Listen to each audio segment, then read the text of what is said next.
2008, I was 31 years old, a relatively strapping young buck at the time, and I was diagnosed with non-Hodgkin's lymphoma.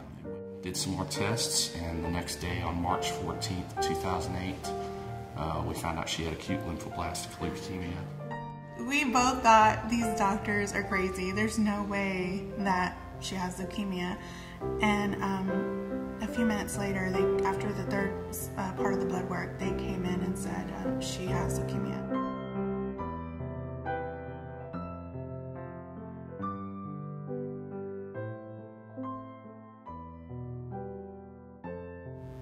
Nevaeh never complained, ever.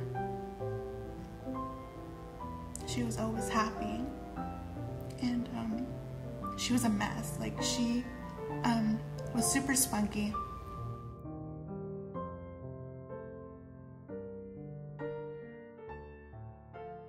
She approached me about a year ago, and I'd literally never heard of the campaign, but it came along and kind of fell in my lap at just the right time in my life, where I'd really been looking for an opportunity to give back and try to contribute to others' successful victories over the disease. We got involved with LLS initially, probably about a year after Corinne was diagnosed. A friend of ours was a teacher at Leukemia ISD here in Houston, and she was the honored hero for Patients for Pennies for one of the classes at Powley Elementary and Leukemia ISD. I had gotten laid off June 1st of 2009 after being there for 7 years. And June 22nd, she was diagnosed with leukemia. So LLS came in. They'll help you with parking, with food there, you know, because it gets really expensive at the hospital, especially with the parking. It's like maybe $16 a day or so. So they help you with all that. And just as far as like helping you with your bills and your mortgage, you know, when you're going back and forth to the hospital, you know, every day with gas and everything gets really, really expensive. It's clearly the leading advocate for blood cancer research and blood cancer patients. Compared to other nonprofits that I've been involved with and have researched and have looked at, LLS seems to be by far the best as far as passing on the most of its donation dollars to the actual cause.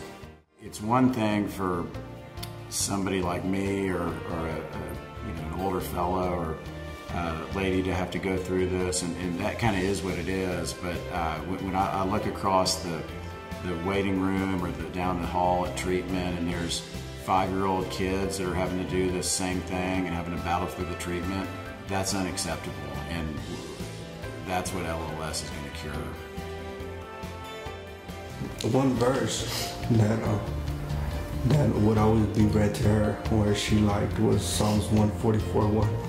It said, "Blessed be the Lord, my strength, who teacheth my hands to war and my fingers to fight." And she fought. She fought. More than probably she should have, but she fought. And that's what we're doing. We're doing all this for her memory, as far as the Leukemia Lymphoma Society. And just encouraging other people, if just to contribute in any way, you know, it'll be $5 or $10. It all helps, and it all goes to a good cause. Not only to the families, but to the patients.